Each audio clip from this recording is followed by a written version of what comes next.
Hey guys, tonight we drift into the sun-drenched haze of ancient Greece, where marble glows gold and gods behave. Well, like over-dramatic celebrities with too much free time.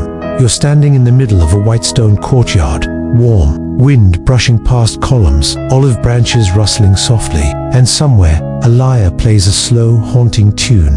But don't get too comfy because tonight's golden boy, he's got issues. His name is Apollo, and he's about to get dramatically rejected by a woman who turns into a tree. Yep, you probably won't survive this myth unless you're emotionally flame-retardant. So, before you get comfortable, take a moment to like the video and subscribe, but only if you genuinely enjoy what I do here.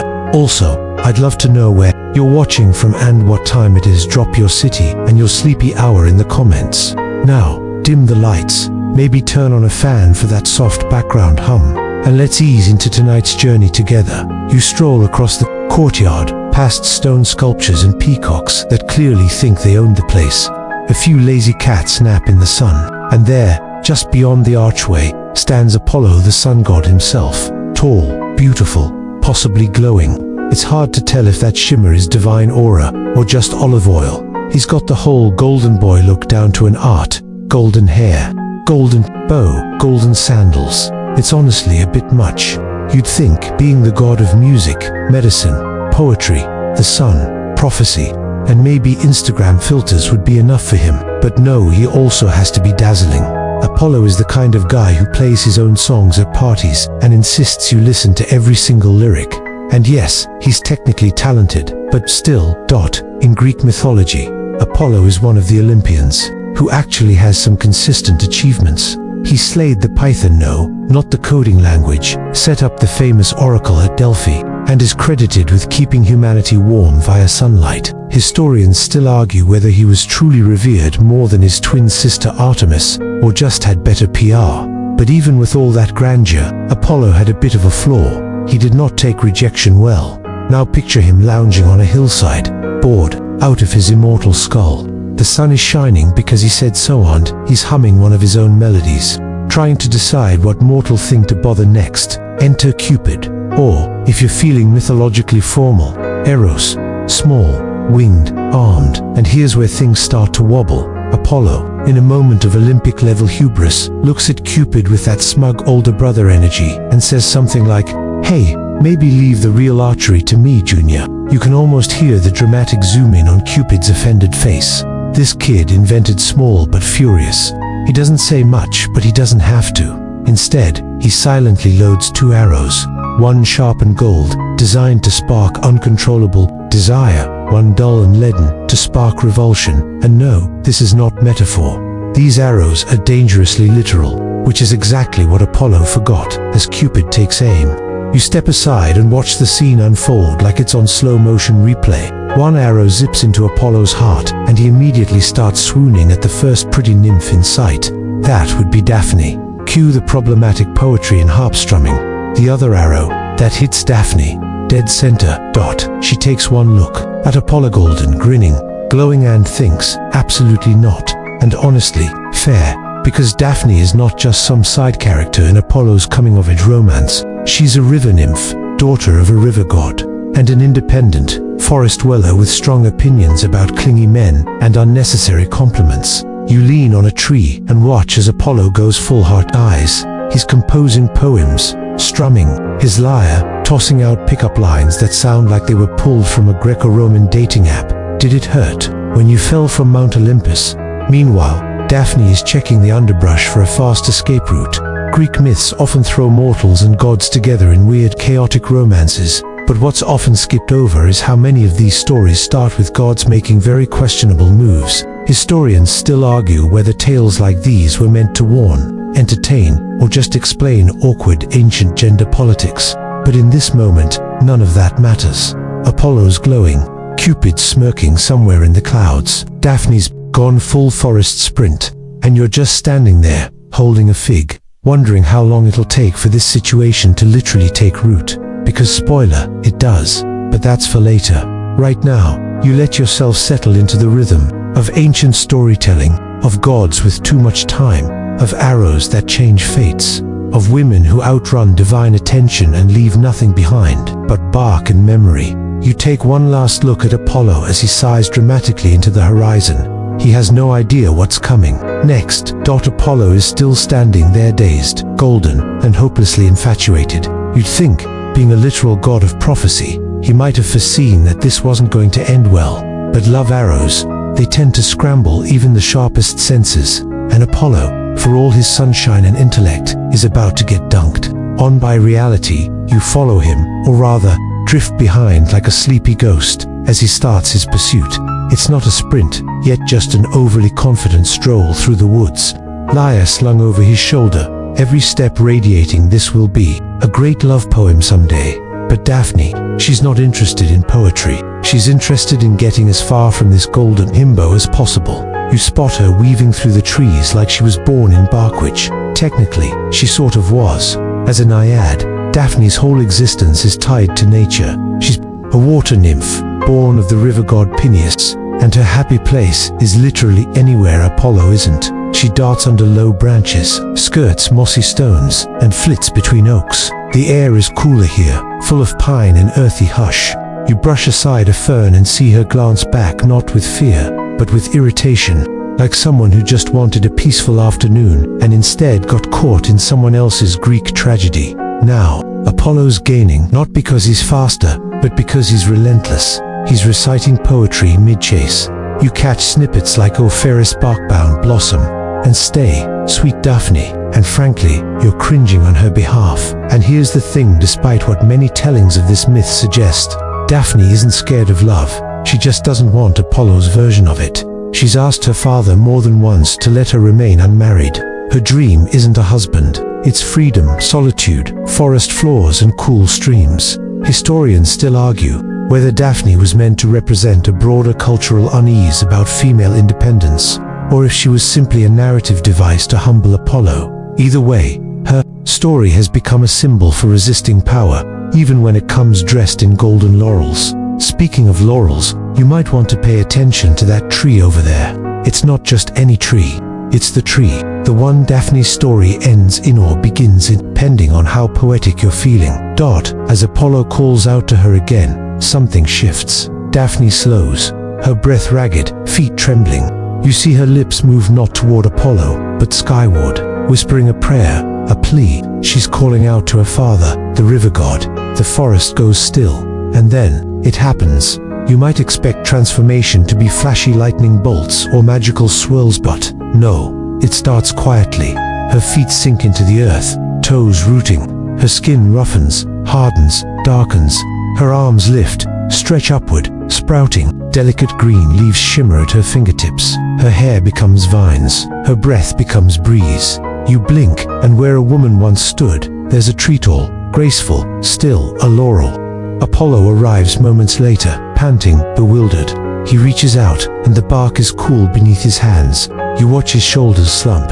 You expect fury or heartbreak. Instead, there's awe. Slowly, reverently, he wraps his arms around the trunk. "If I cannot have you as my bride," he murmurs, "then let me have you as my tree." And honestly, that might be the strangest pickup line in history. Still, Apollo follows through. He vows to make the laurel his sacred plant. He takes a branch gently and fashions himself a crown, not as a trophy, as a memorial dot, and just like that, the myth is sealed.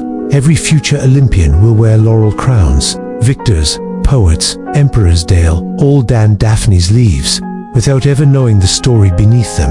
You circled the tree slowly. It's beautiful, yes, but also sad. Not tragic, exactly, just unfinished. Like a letter never sent, a song without a final chord. Some versions of the myth say Daphne's soul remained aware inside the tree. Others say she vanished completely, reborn into roots and sap. Scholars still debate whether the laurel should be read as punishment, escape, or ultimate autonomy. But you think it was her choice, the one she could make, when all others were taken from her. Apollo lingers a while longer, fingers trailing along the bark. Then he steps back, his glow dimmed just a little. His pride finally cracked. And maybe that was the point. You sit beneath Daphne's branches now, cross-legged in the soft grass. The wind sings through her leaves, a lullaby in rustles. Somewhere, far away, a lyre plays a slower tune. No more chasing, just listening. The sun dips lower, Apollo's chariot easing toward dusk. Shadows lengthen.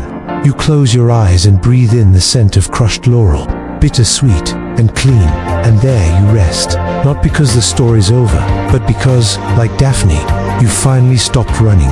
You're still sitting under Daphne's tree when you hear a distant hoofbeats echoing faintly like memory.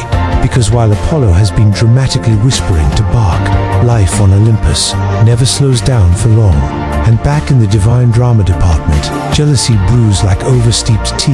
You follow the thread of that sound, winding upward, skyward, and land squarely at the feet of Ereuseus, the tiny love archer himself. You might remember him from earlier, when he shot Apollo with love and Daphne with nope. Turns out, Eros wasn't just doing that for giggles. He was making a point. You see, Apollo brilliant, arrogant Apollo once mocked Eros's archery. Bad move. Never mock the guy whose literal job is emotional chaos. And so, Eros decided to demonstrate just how powerful his golden and lead-tipped arrows really were. Think of it as an ancient divine clapback. Now, Eros is perched on a rock, legs dangling, polishing one of those infamous arrows. He looks pleased with himself. There's a hint of "I told you so" in the way his wings twitch. Around him, discarded flowers and feathers drift in the breeze. He's not cruel, exactly, but he's not above a little mythological mischief either. Historians still argue whether Eros was portrayed more as a mischievous child or a primal force of nature. In this moment, he's both. He's the kind of energy that starts as a warm crush and ends with someone yelling poetry at a tree. Meanwhile, back down in the mortal realm, word is starting to spread about Daphne's transformation. You don't exactly get turned into a tree without someone noticing. Local nymphs gossip, river gods murmur, even a few satyrs, tipsy on fermented berries, pause mid-flute solo to whisper, "Did you hear about Daphne?" And in the middle of all this, because no Greek myth can stay focused for more than 5 minutes, we meet another woman. Not a goddess, not a tree, just a mortal girl who heard the story and, instead of laughing or crying, just wondered. Her name. It's lost to time, but you see her clearly, sitting by the riverbank, gown hitched up to her knees, weaving reeds between her fingers. She doesn't say much, just listens, and in her mind, the story of Daphne isn't about love or loss, it's about choice. She files it away like a lesson, a fable with sharp roots. The Greeks loved this sort of thing, myths that were half morality tale, half nature documentary. Why do laurel leaves smell like that? Well, it's because a god got rejected and turned his crush into a tree. Totally reasonable explanation. Really, you stroll past a grove of laurels now, and each one seems to whisper its own secret. Some lean slightly, as if eavesdropping. Others reach toward the sky, stubborn and still. You start to notice how many things in this world trace back to myths. Olive trees, spiders, echoes, even peacocks got their weird feather eyes thanks to a myth involving a 100-eyed giant and a goddess with serious grudge energy. And Apollo, he doesn't exactly learn his lesson. Gods rarely do. But something softens in him. You spot him later that evening, composing music, not love ballads, but something gentler, a lullaby, maybe, one that floats through the trees without chasing anyone. There's a moment where you almost pity him, almost.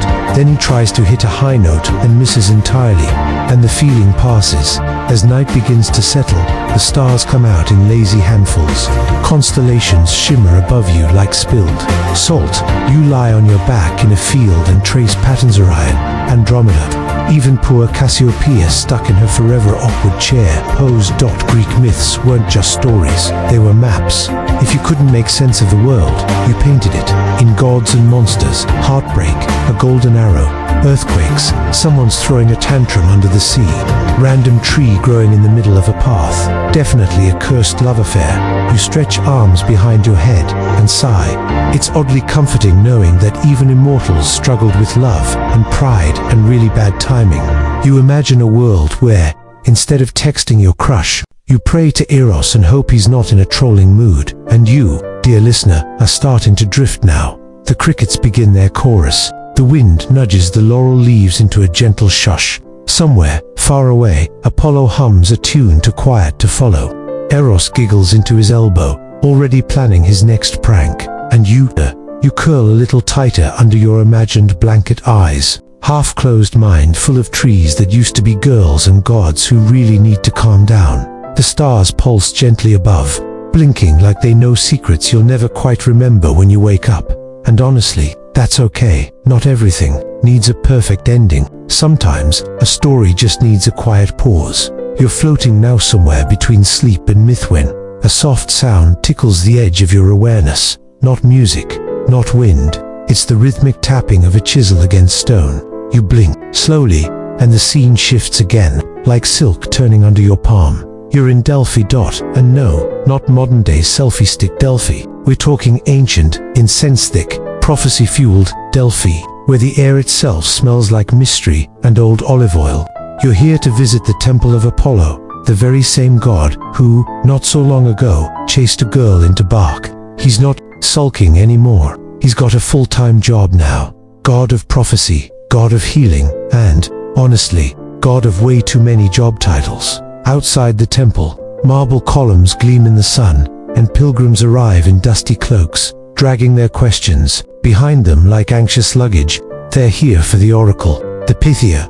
You step inside, and the cool stone greets you like a long-lost friend.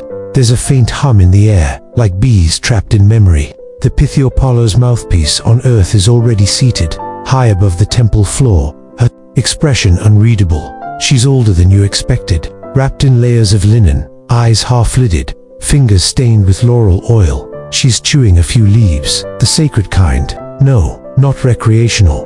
Ritual. The fumes from a chasm below supposedly. A divine breath curled around her, and she begins to speak.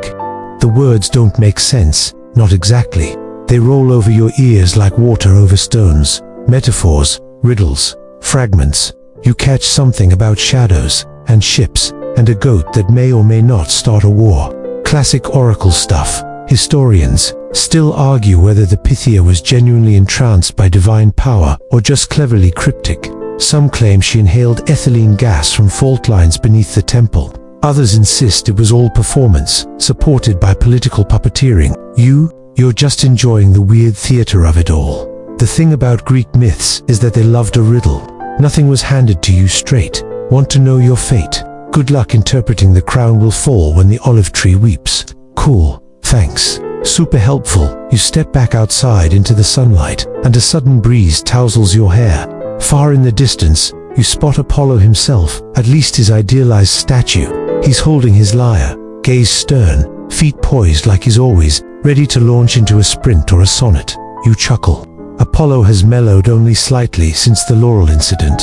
He's still intense, still deeply invested in being admired, but now he's busy managing the oracle, inspiring poets, and occasionally launching a plague if someone forgets his birthday. You wander down toward the sacred spring, where temple maidens are rinsing their hands and murmuring prayers.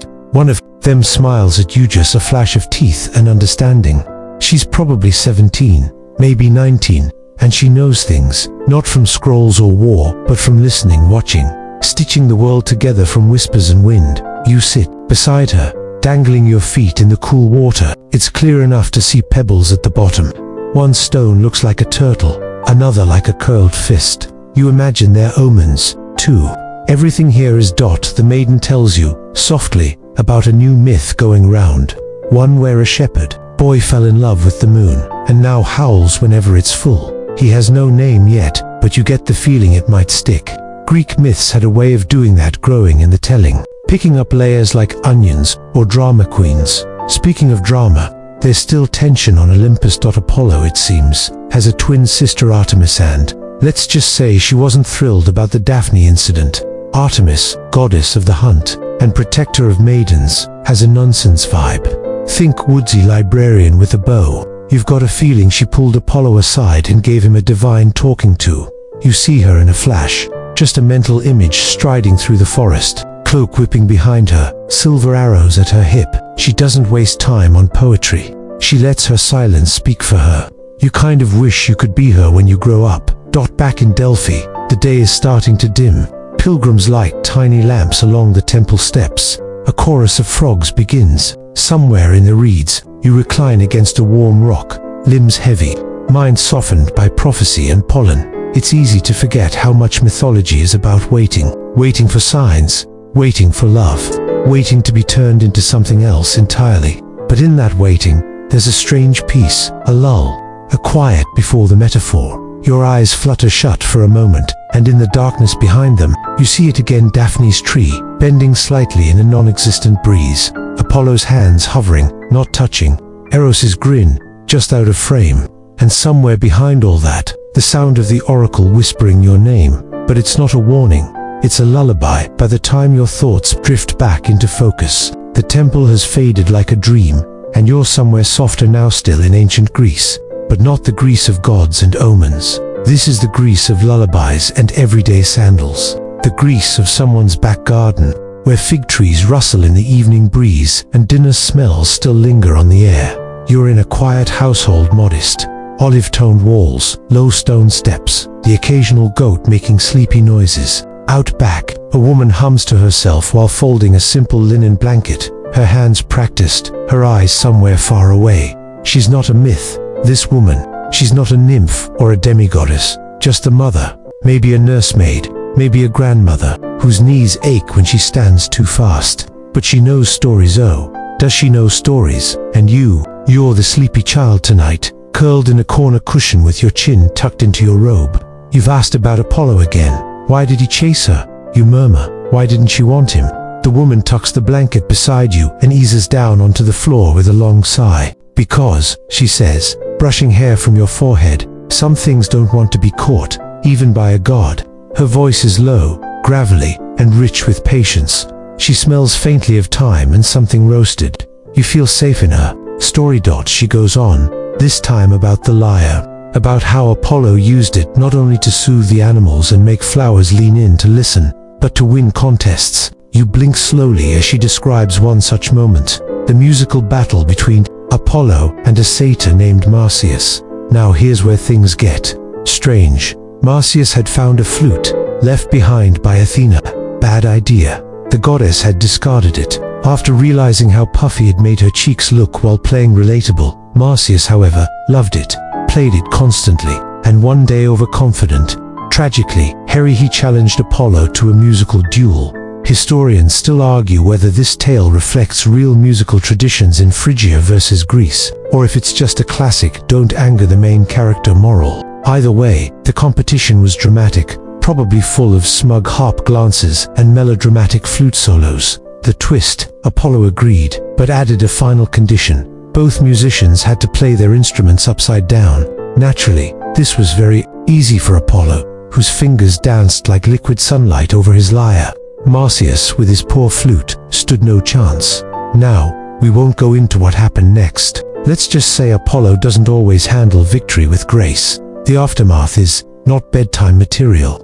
But the point is, the gods expected devotion, and when they didn't get it, well, consequences. The woman pauses in her tale. You can hear a nightjar outside, trilling something ancient into the dark. She pulls the blanket up around you and smiles.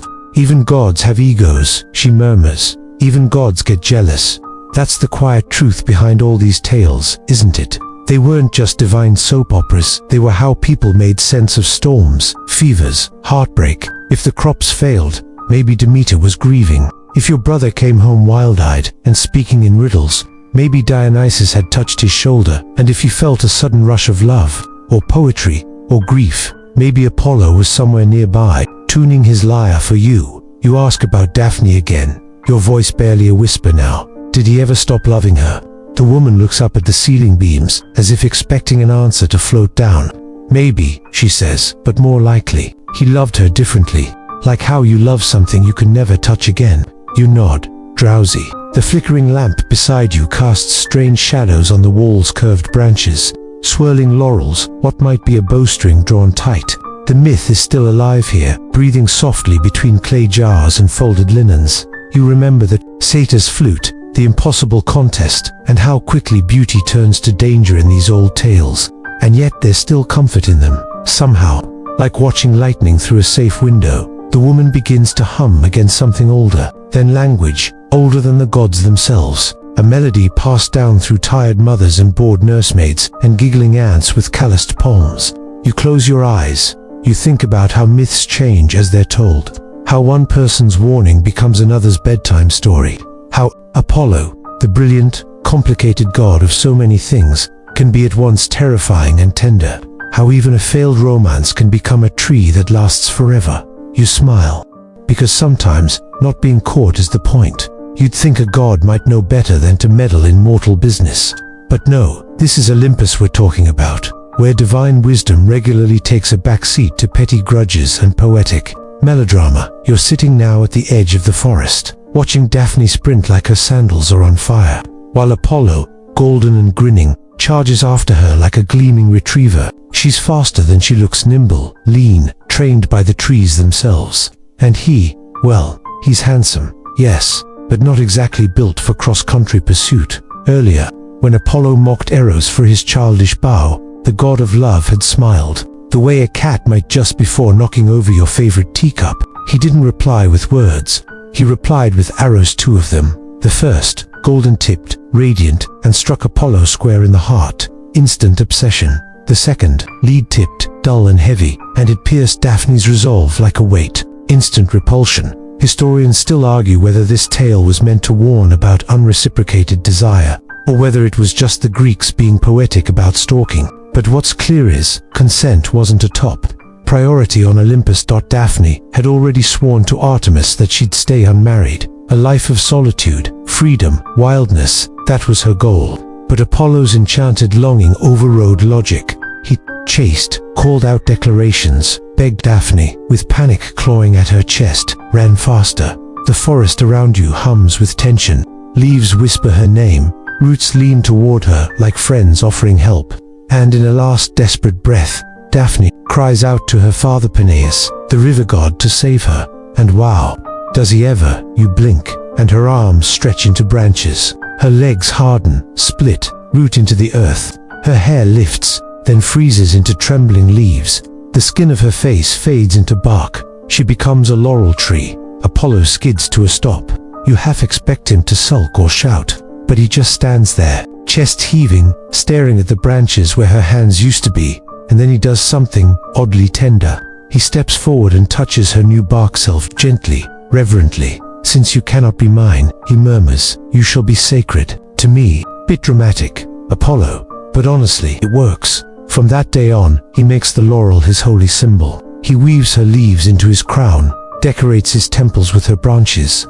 Athletes at Delphi wear laurel wreaths in her honor, and poets, scribblers of fate write under her metaphorical shadow. So yes, Daphne escapes him, in her own heartbreaking way. And Apollo, he gets a tree, a beautiful, untouchable, forever out of reach tree. Now, here's your quirky tidbit for tonight. In Roman times, laurel wreaths became such a fashion statement that poets would wear them to bed. Because nothing says I'm important like waking up tangled in twigs. And here's the detail. Most people miss Daphne's transformation wasn't a punishment, it was protection. A sanctuary built from bark and roots in defiance. You don't become a tree to hide, you become a tree to stay. You lie back in the grass now, under her leafy boughs, listening to the wind comb through Apollo's sacred regret. A few golden leaves fall onto your chest, and for a moment, you swear they hum. The next time you blink, it's no longer day.